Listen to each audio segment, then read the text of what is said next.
E avançamos para o último painel desta. And now let's go to our last panel. In the afternoon, we will have more, of course, very interesting conversations, of course, to know. But now, let's focus on the 15th player, the fan, and the great importance that the fan has.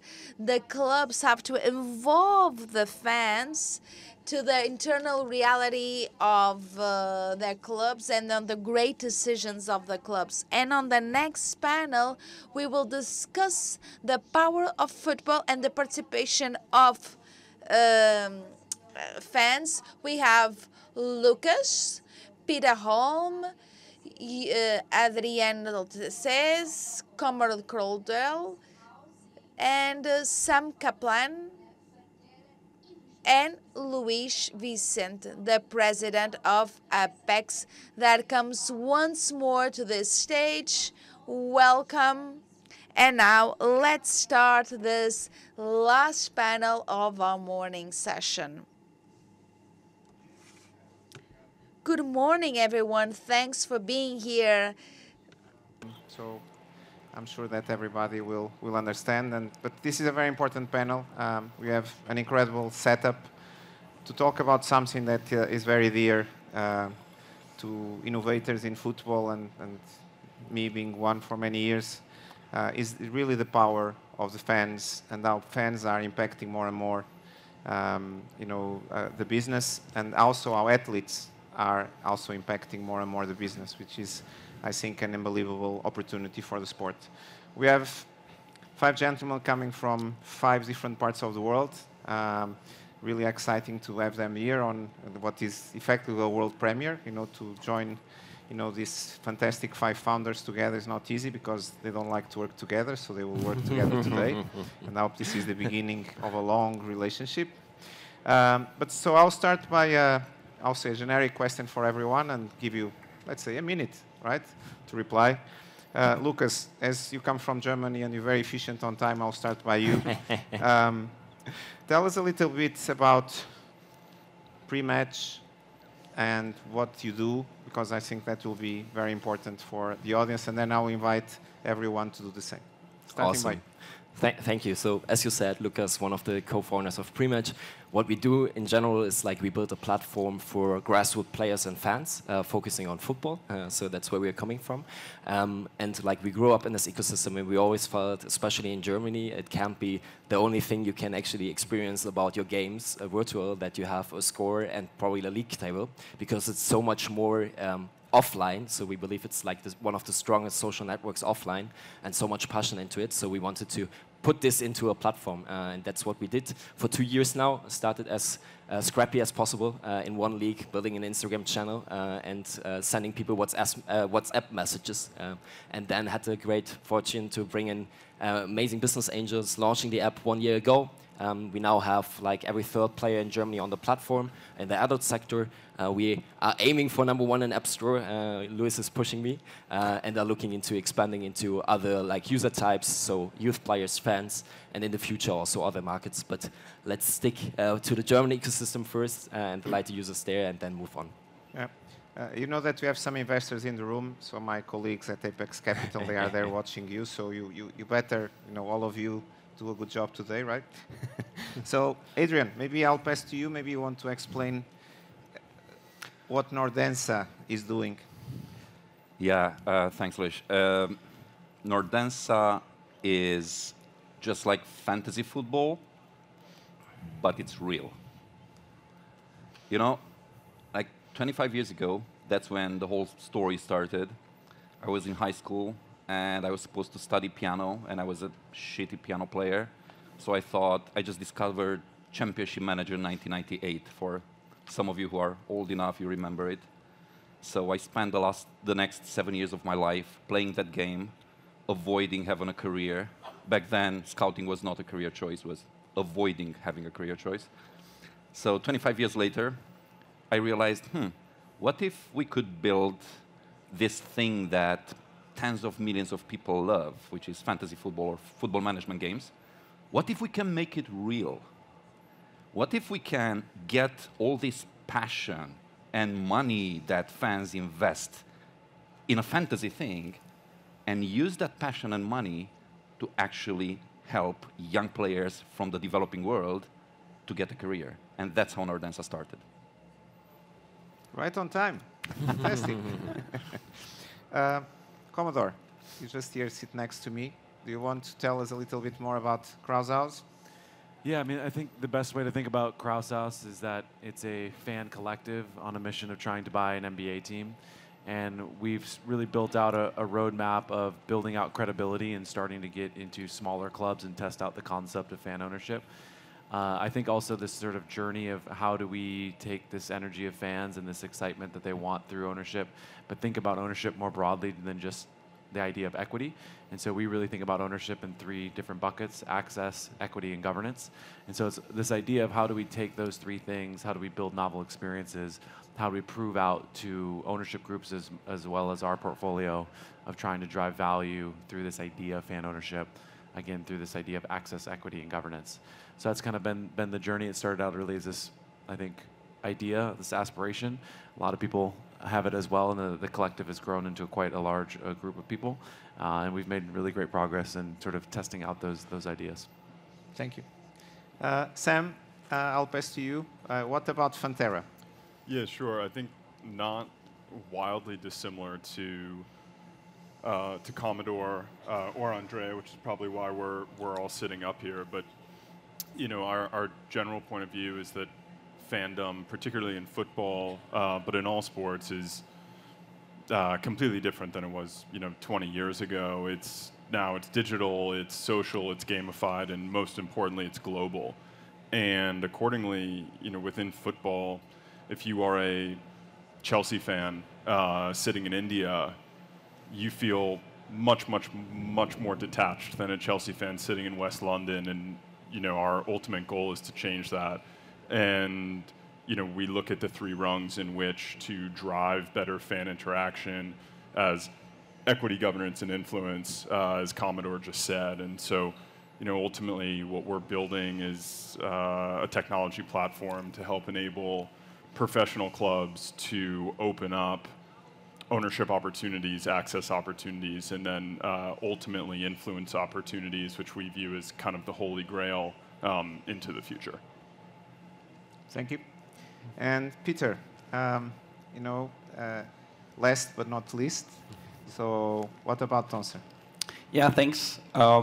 So we are representing, I think, a new wave of products and platforms, but actually Tonser is not quite new. We've actually been around for 9 years, but it's a pretty big mission that we're on, so we still believe that we are quite early. But when we started, we were students at the technology university, and have been growing up fans and players ourselves, and realized that there were 55,000 professional football players in the world, which is why many of us are here today. It's this ecosystem that's really covered, saturated, and quite advanced. Meanwhile, that's the tip of the iceberg of the football world, where you have more than 300 million youth players. Below that, that's part of a very different ecosystem that is intransparent, disconnected, and not really powered by information, simply because the information doesn't exist. So it started with a curiosity. So why you have this huge amount of next generation of players, consumers, and fans that doesn't have a product and community, when they actually arguably the most passionate and aspirational segment in the world. So we build a product and a platform. It's a little bit of a Strava meets LinkedIn for football players, youth players, starting from U13, predominantly to U19, U23, that allows players to capture their performances vertically and then get access to opportunity, compete, compare with the ecosystem. Luckily we've been able to create some good stories over the years, and now looking forward to expand globally. Thank you, Peter. Lucas, I'll go back to you. As you know, I'm a big believer in amateur sports. I'm a big believer in amateur football, right? Mm-hmm. So that is known, not a surprise to you. I never actually asked you that question, right? How you see really the potential of amateur football versus professional football? Because that's a question that not many people have the courage to answer, but I know you are a brave guy. Thanks for this. Like generally speaking, I wouldn't say there's a versus. kind of. So it's connected. So if I think about me, I'm an amateur player, but I'm also very interested in pro football, and the other way around typically too. I always see pro football as a big brother of amateur football. So you're looking up, you are seeing, hey, this is who I want to be, or this was my dream, and I actually want to have a small experience like this also for my own game. So this is also how we build Pre-Match. And then you have to differentiate between like pro football, and I think like it's big, and it's probably like the biggest sport out there. We all know this, but it has to stay innovative to win the game of attention. So this is where I'm not feared about, but where I say we have to push progress in order to keep up there. Because if you look at Nokia, for example, for cell phones, 20 years ago, they had 75% of the market share, and now I don't know if they even exist anymore. I don't think this will happen to football, but I just want to push us driving innovation. And I think in grassroots and amateur sector, like there's a lot of digitization coming in. We were hoping for this for many years, but like now it's really the time for it. And I think this is like leveraging user experiences about any game. So it's democratizing great user experiences. So you are not limited to only show this to the Bundesliga, but you can also like access great experiences in the down leagues. And yeah, I believe this will be a 10-time multiplier for the whole ecosystem. As like my own game is something that is like really crucial to me, and that I want to share with my friends, and that I have social connections to. So yeah, both have a bright future, I'd say. Pro football has to stay innovative, and we in amateur football try to push like digitization to actually enable great user experiences. Yeah, thank you, thank you. Eddie, I'll go now to you. Again, and we're still on this intersection between amateur, professional. Again, you are doing a massive stride on decentralizing something that is very dear to many professional football clubs, and detecting talent, and especially giving an opportunity to talent, around the world. You recently start to announce a series of partnerships with professional football clubs. I think Zaragoza, my friend Raul, so was the first believer in you, right? So, Correct. And of course as well in your incredible network of scouting that you have. So could you tell us a little bit as well why, and also how is going, your engagement with professional football clubs? Because unfortunately our industry sometimes is not big believers in innovation. So how has been the experience? And you can be honest, right? Because we are all here to learn and to actually try to change this sport. Yeah, I'll be honest because I'm not from football, so I can just say it as I see it. I think we can really help out the 98% of the football clubs out there. We are not here to help Real Madrid and Arsenal. We are not here to do that. But for the other 98%, I think what we can help with is stellar scouting, like Bayern, Arsenal level of top scouting, for free. And we pay the trials, and we do all the scouting. And if you don't like the player, you don't keep the player. So this type of service comes for free, and that's why it's so easy to sign partnerships. We signed Zaragoza, as you said. We signed Standard Liège recently. So because basically the deal goes like this. Would you like to have all these great things and pay nothing, and we won't take a commission, and we won't take a scouting fee? Absolutely nothing. Why? Because we don't want to monetize on clubs. We want to help clubs build better quality, let's say, talent funnels. And the way we make money is from the fans, not from the clubs. Because what we're building is a platform where those 5 billion football fans around the world can finally own something. We ended up hating fan engagement. We hate fan engagement. We hate fan engagement because it's often a substitute for fan ownership. The way we see the industry right now is that we're building walls around the castle. We keep people outside of the castle. We keep them out. The industry is in. And outside, there's 5 billion suckers paying the bills. Broadcast income, commercial income, match day income, everything we generate in football is because of us, the 5 billion suckers. And we have absolutely, as an industry, we should have absolutely zero interest not to let those people in. We should let them in, and people want to be in. We just haven't figured out the way how to do that. And I think all my colleagues here, we're part of a wave of change that is coming to football, because if you look at all these businesses, they all democratize for real. It's not just a fancy word, we democratize this and that. No, it's this guy is opening football for millions of kids that had no way to improve their game. And my colleagues there, they're building platforms that clubs can use or fans can use to own stuff. So what's happening in sports, in football, is that we finally open the gates of the castle, we invite the 5 billion people in, and we tell them, you want to own football? Own football with us.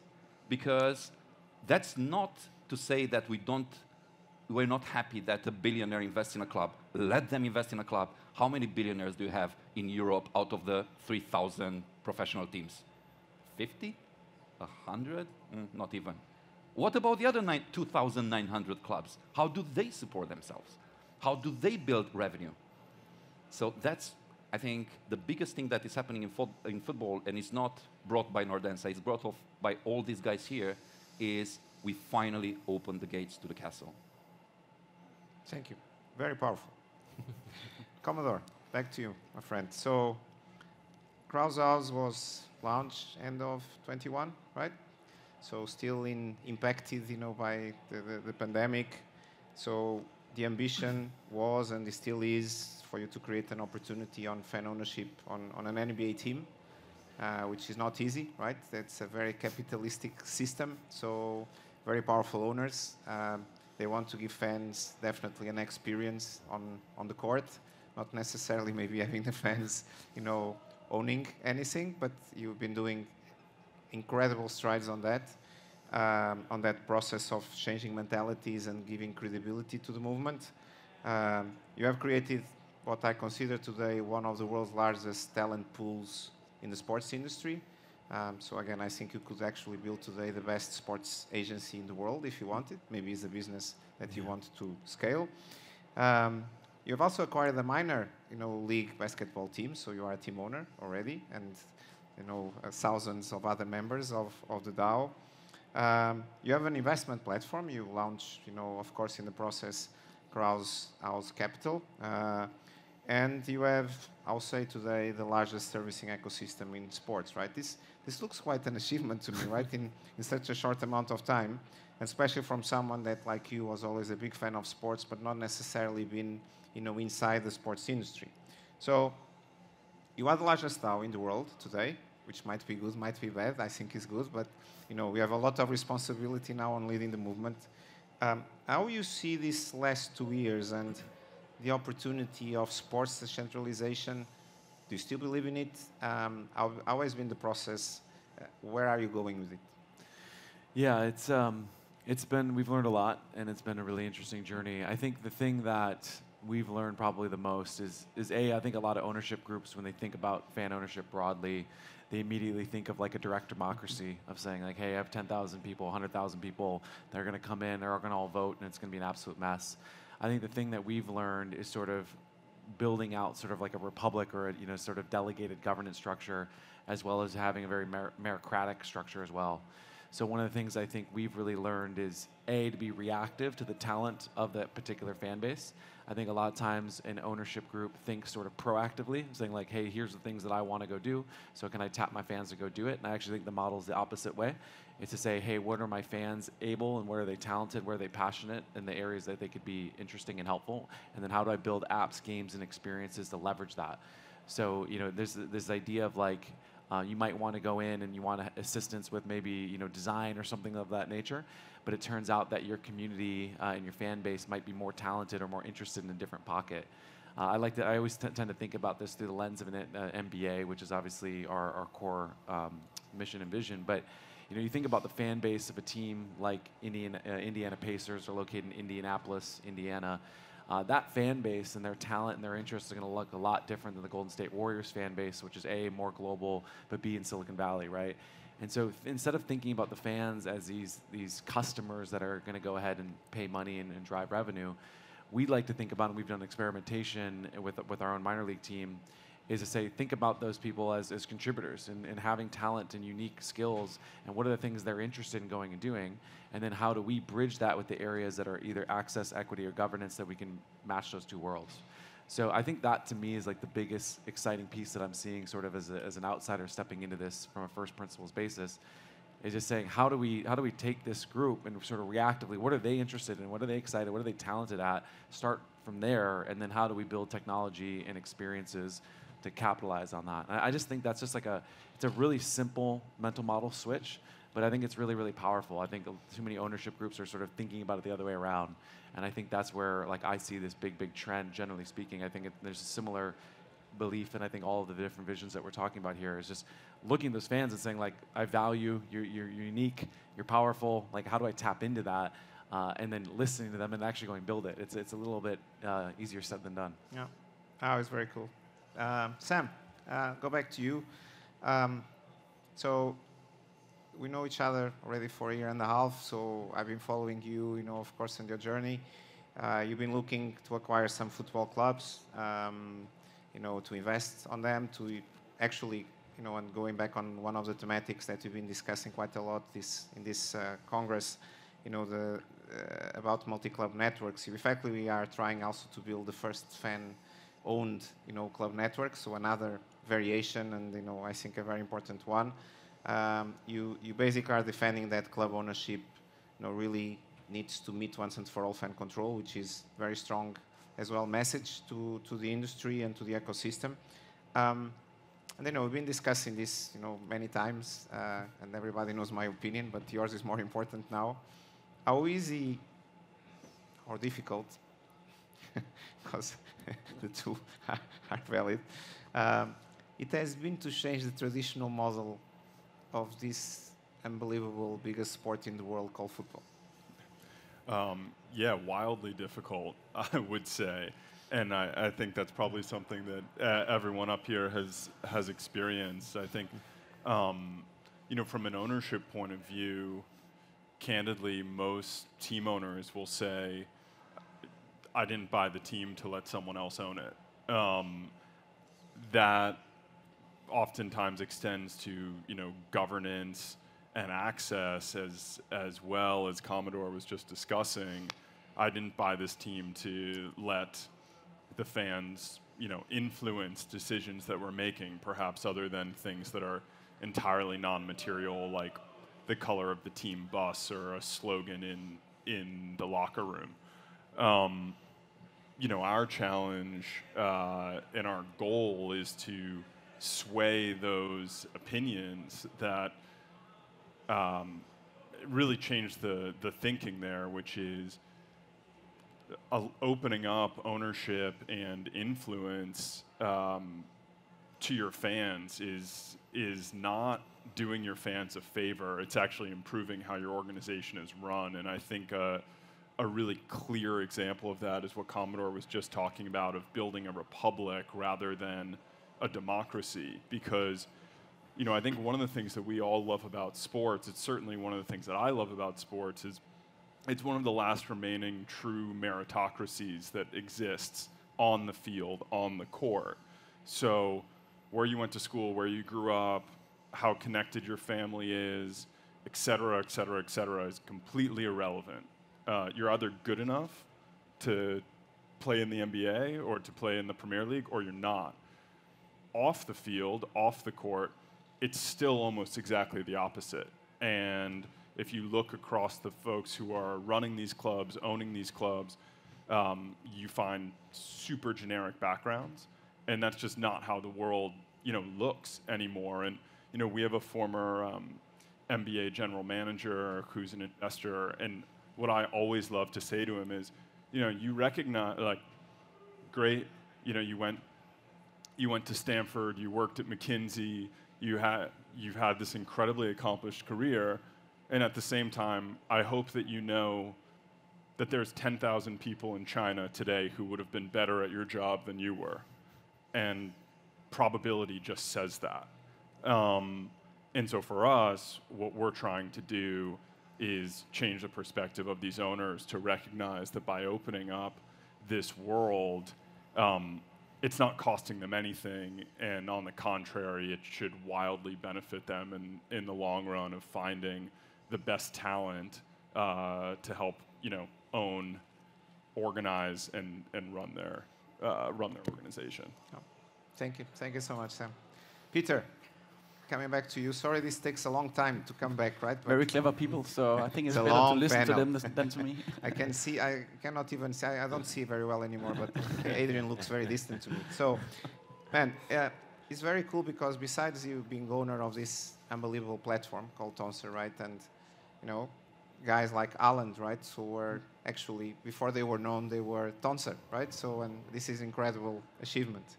But you're also a club owner, right? So it's not many people know. I call it club ownership, right? But I know you are going to explain us. But you created Tonser United as part of this incredible journey. I believe is great because I'm always a big believer on, amateurs and young talent taking the big guys, right, and go and have a fight, and see who is best and who wins. And you've been doing these incredible tests with the likes of Paris Saint-Germain, many Premier League clubs, that you go with your team, Tonser United, and in fact you beat them, right? Yeah. So can you tell Once, us maybe. a little bit about Tonser United and how are you, bring it to life, what you want to do with it, and how are professional football clubs taking it? Yeah, thanks. I'm happy you didn't ask this question in the beginning where I only had 1 minute because this is my baby, so I can't talk only 1 minute about it, but I'll try to keep it short nevertheless. But yeah, I'm just looking actually at the theme of this panel, and it's called Power of Football and Fan Participation. We come from a slightly different perspective on power football, and it's power football and player participation, because to me that's the biggest challenge that football face. You have a teenage decrease in participation pretty much across all countries that actually register participation. So you're starting to see more unregistered football, and you're starting to see more, let's say, new formats, new type of ways that players seek to play football. And I think it's a result of the lack of development that's been in different ways in terms of football as a game and opportunities. So where we come from is saying, okay, up until 2018, we created a platform that allowed players to capture their performances, their data, the video, these things, and then we started to say, okay, what can we actually do with these players, and what can we actually do with the data? And so we asked ourselves two questions: how big a potential does these players have, and two, what can we actually use the data for? So we did an experiment where we, in 2018, created the first, it was before it was formalized as Tonser United, but we created a team purely based on the data that we had in the app. We built an algorithm and wanted to bring out 15 players, and those 15 players we selected, and then we actually submitted them to a youth football tournament in Paris called Vanxi Cup. And the experiment was that these players, they could not be under contract. That was the only criteria. Then they had to be within the age group. And beside that, it was purely data-driven. So we chose these 15 players, never met each other before. They had 48 hours. We also recruited the coach because the coach also used the app. Then we gave them 48 hours to train and get ready. And then they actually played the PSG in the opening match. And at that time, the app was pretty familiar in the French ecosystem. So when the players walked onto the pitch, the Tonser United players, the PSG players, they were looking at it. What the hell, are we playing an app? So there was this whole new, let's say, change for us and change for the players, saying it's not possible. So what is this? And the game actually ended 1-1, and PSG actually equalized in the last minute. And several of those players that plays for Tonser United actually plays in Nice, in Rennes, Marseille, different places today. So it was a really enlightening movement for us that has now formalized Tonser United to a new concept, and as we call it, 21st century type football club that you can play for in parallel with your existing club. So we don't have the license of the player, but you can play for Tonser United. We create showcases, trials, play in these competitions, selection matches to play against academies. Really what it is, it's alternative opportunities used and run through an app that you can then qualify and be selected for. And yeah, it's been pretty amazing to see these players be where they are today and yeah, and also be part of increasing participation, because we do know that they're asking for these type of alternative opportunities. Incredible story, right? So, no, one thing I want to say, first of all, I'm going to ask the Portuguese League and our president, Pedro Proença, to basically create the Thinking Football Summit Cup, giving you all the opportunity to build a team. Next year we'll talk again and see who is the best, but man, incredible story. So now is my time to also try to nail you, right? Because this has been pretty easy, right? You are all on your comfort zone, and so let me bring you a little bit into more disruptive, thematics. And again, as you know as well, I have a very public opinion about it. A big believer in women's football, big believer in the power, disruptive power of women's football as a sport. I really would like to know, what are you doing, right, in that area, right? And because you're doing incredible projects. Again, Commodore, I know you have a lot of women as well in the DAO, right? But maybe still more male-dominated, and we need to basically change that as well. So, but I'll start by you, Lucas. What do you think about bringing pre-match into basically big time into women amateur football? Yeah, really good question, and we are thinking about this a lot. Like, I try to answer it as honest as possible. So, like, from the beginning on, we felt like it's for everybody. So we didn't matter if it's a woman or a man. Like, all teams were on the platform. But the reality also is that, like, in Germany, 93% of the registered players are male and only 7% female. And you start to experience that you tend to build the platform for male players in the end, even though if you don't want to, and even though if your team is diverse, but you always end up for this. And then we had several conversations about it, also because there's a big momentum in Germany, and we finally get to a point where women's football gets more attention and also more money, which is important.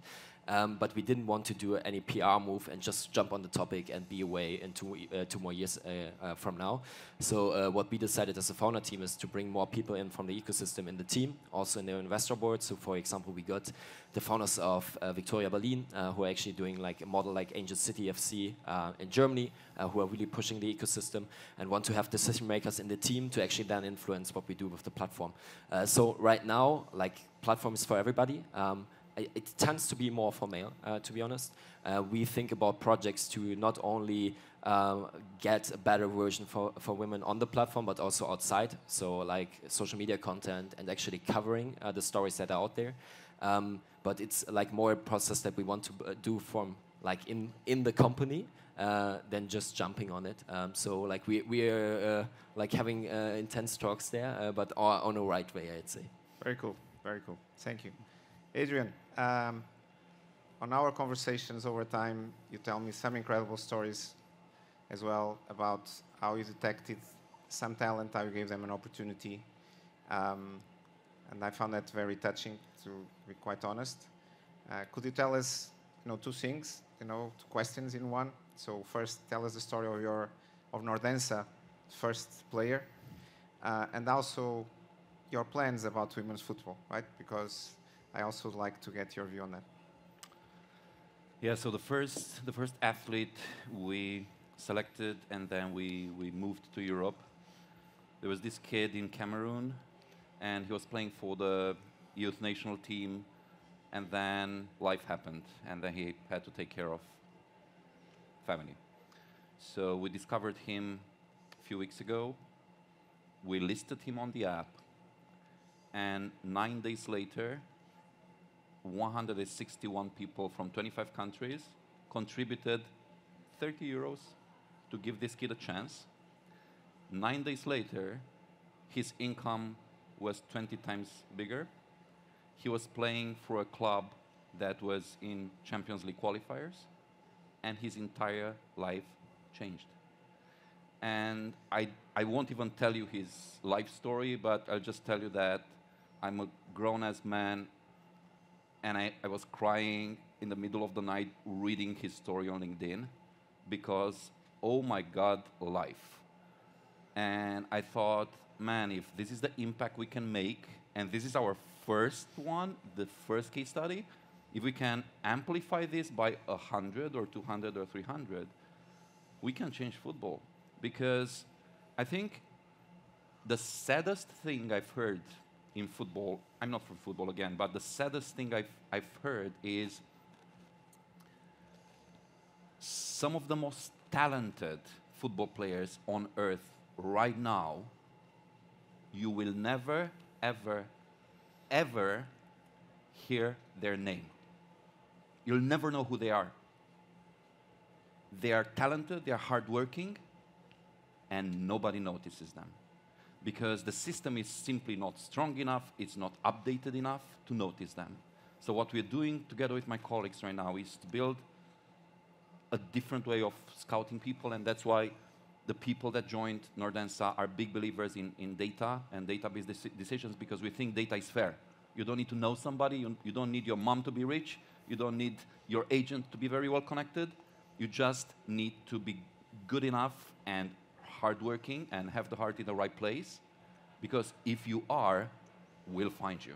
And if we'll find you, there's 5 billion people out there who believe in you. And we saw that because with this kid, 9 days, and a life was changed. And then, think about it, 2 years down the line, this kid might be playing for Borussia Dortmund, for example. And then we give backers the chance to stay in touch with the kid in a private space. We're building in the app a space where you can stay in touch with the athlete, to just be there, see, like, streaming, asking questions, just be part of the backstage of football. So imagine 2 years from now, you're in a pub with your friends, and you tell them, oh, remember that kid? I spent 30 euros on him, and his life was changed. Now he's playing for Borussia Dortmund. Oh, by the way, I just have the weekly call with the new Mbappe. Would you like to be part of it? We're just 100 people on earth who have access to the new Mbappe every week. Now, this is the type of access we want to give to backers, because this is what fans want. They don't want to stay outside of the castle. They want to be part of the stories. They want to be part of the backstage of football. They want to help athletes grow. And we just need to accept it. It's nothing amazing. We just need to say, okay, fans can now be part of it. They commit half a century of their life sometimes to a club. They can do miracles in football. We just need to create the infrastructure that helps them do that. And when are we going to have the first women player? That's the question I really want you to answer now. Yeah, very soon. My colleagues are already looking into this because we are a tech company, not a football company first. We have to start from a beachhead market and then grow from there. So obviously our initial market had to be male football players. In the future, it will be women football players as well. It will be male football academies. It will be women football academies. It will be male football clubs. Whatever needs to be funded in football, there's 5 billion people out there who want to be part of it. Thank you, thank you, thank you. Sam, to come back to you. Again, you've been seeing as well now the announcement of several projects, multi-club networks on women's football, Mercury 13. There's a lot of talks about Louis FC. You have some as well of the shareholders of Louis FC here in the room. Is Fantera looking to also be the first, fan-owned multi-club network and multi-club service on women football?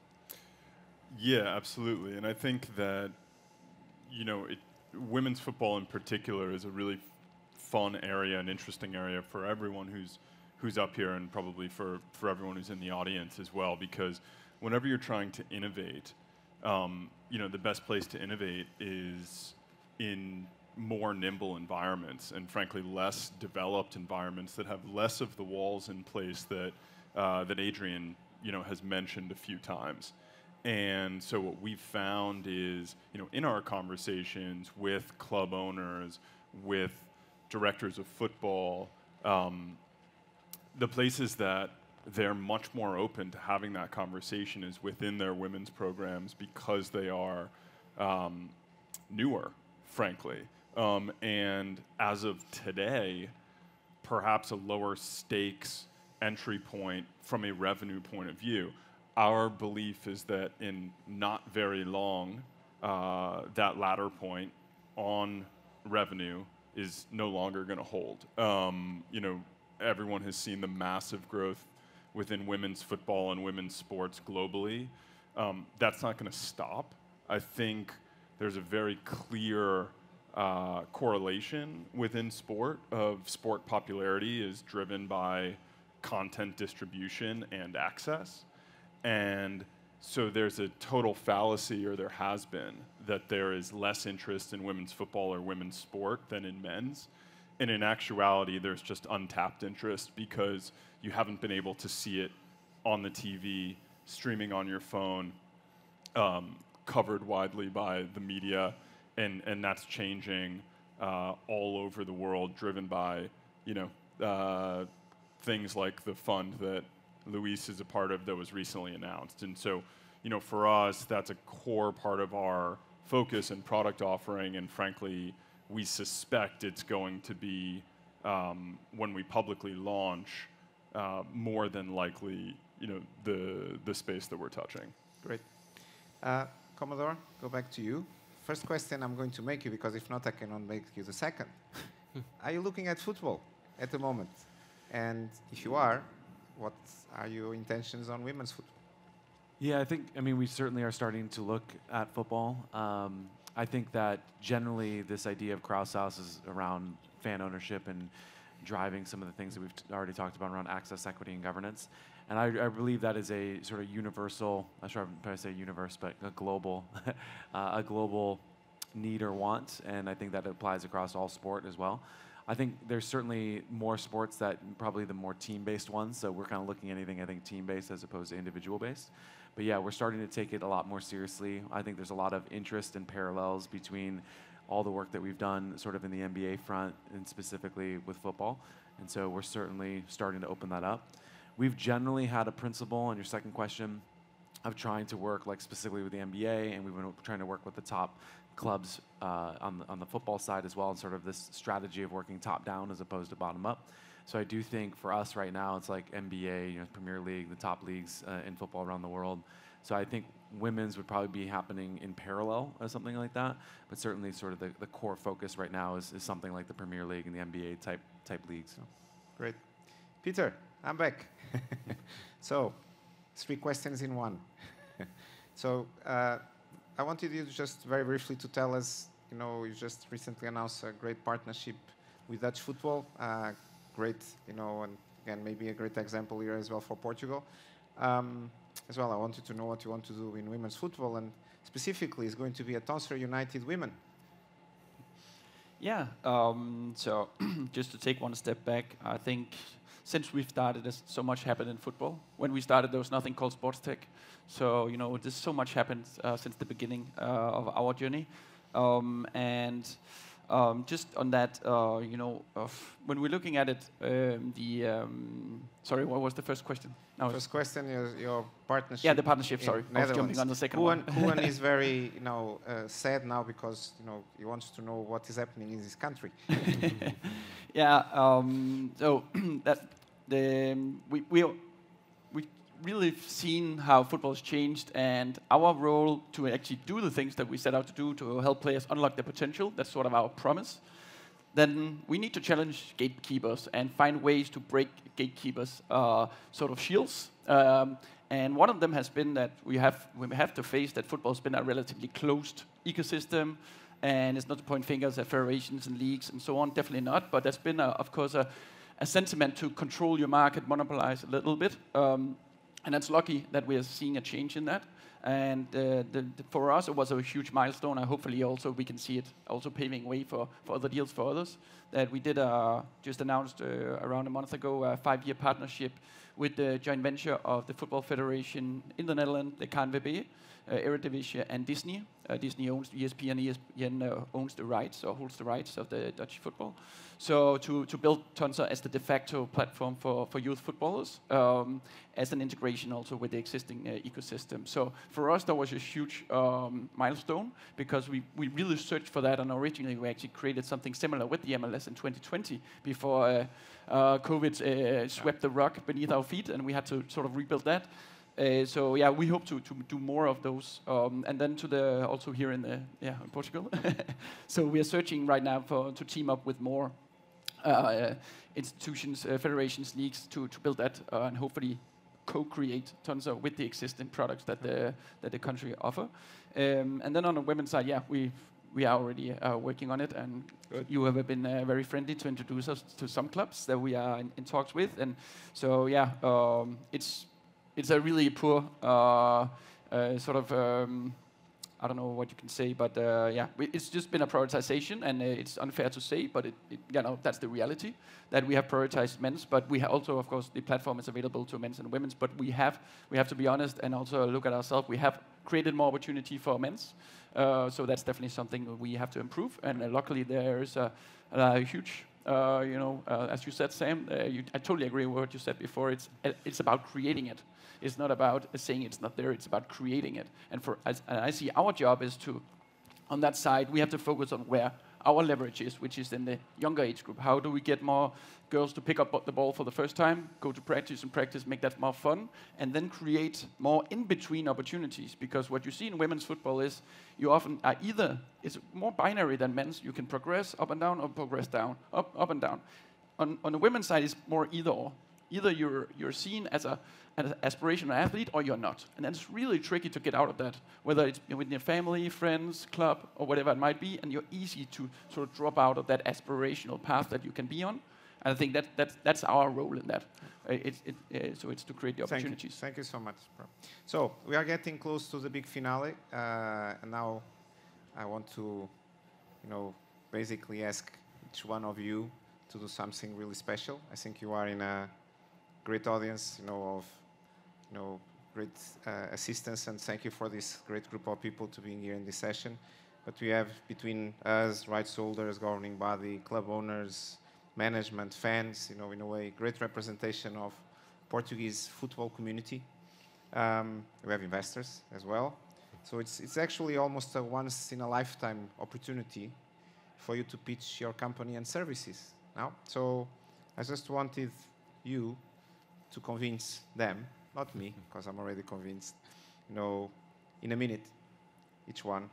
How do you think your company can play a role in Portuguese football? And I'll start with you, Lucas, because we had a lot of time to prepare. Definitely. So, generally, I said it in the beginning, what we are doing. So, we are building a platform for grassroots players. That's where we start. And, it's a bit different than, going into, this pro ecosystem, because we go for the mass. So, we focus on any game that is out there. And we have, 120,000 in Germany on the weekend that are being played. And we actually want to extend. So, Portugal is an interesting market for us, because we see huge potential in there. I just listened to a study of a German Bundesliga coach who said the talent penetration is 15 times as high as in Germany if you compare it to the inhabitants. So that's crazy. We also see that the league is pushing innovation. So therefore the market is interesting for us. And what this would mean that we are looking into, if there's a potential to actually go into the market, integrate into the ecosystem, connect to the existing grassroots ecosystem, and also move it closer to the pro, because they are brothers, and you can bring them together. And we want to be the part of it in the grassroots ecosystem. So yeah, we'll see if there's an opportunity. But the last month actually increased the likelihood of us going here. Also the event, which is amazing, but the general push that the Liga and also the federation is doing. Thank you, Lucas. Great pitch. Eddie? Yeah, there's two things. One for the league and one for the clubs. For the league, we are preparing the world's first interactive football show. It's a new concept, it's a new franchise, and we want the pilot season to be shot in Portugal. So we're already discussing it. Portugal first, Netflix after. So we'll start with this. We're already discussing with Liga Portugal about this concept. That's for the league. For the clubs, it's pretty simple. If you want to get access to this stellar scouting team for free, finding your talent, talk to us. If you want to have talented young Portuguese players moving to other markets, talk to us. If you want to list part of the club and get people to invest in it, talk to us. So there's so many opportunities that we can activate yesterday. Let's do it. Thank you, Ed. Great pitch as well. Commodore, your turn. I think our main pitch is really a little bit different, I think, than some of the other angles, which is we're looking for really, really amazing clubs, and we want to bring not only capital, but all of the ideas that we've sort of discussed. And so we're not necessarily going around looking to service or help all the clubs. We want to work with a very select few clubs, and we want to put all of our time and capital into that. So I think it's a little bit unique angle in the sense that we're almost sort of a very active private equity fund that wants to bring a community with that private equity. So I think that's the general pitch, is that if you have an interesting club that you think would be benefit from capital plus a community coming in, then we're interested in talking. Thank you. Great pitch as well. Sam? Yeah, I think ultimately, for all of us, this panel is, talking about fan participation, fan engagement, and what we see in the market is every club wants to talk about fan engagement, and very few clubs actually want to give their fans something to engage with other than showing up at the stadium on Saturdays and walking in the door. And as fandom has evolved, and the vast majority of fans of almost every club, are not local, what we're doing is building the rails to allow you to engage with your fans in a meaningful way, but not just engage with them, but actually give them opportunities to engage with you and improve your product. Thank you, Sam. Peter?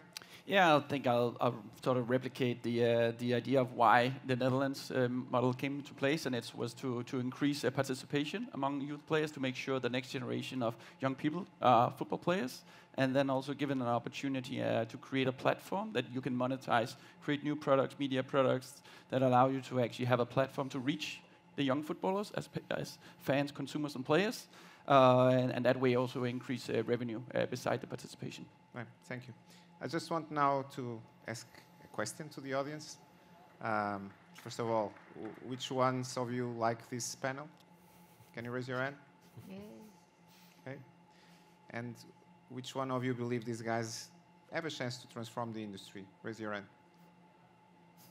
Yeah. I think you are in a good spot. It's 50-50. So, thank you so much for being here. Please, a big round of applause for these guys, and thank you so much for being here. Thank you. Oops. Thank you all and congratulations. Estamos aqui já na reta final. We are now here at the end at this last part of the day. We finished now this first panels, but after lunch we will have more speakers and more conversations that will be very interesting. See you soon.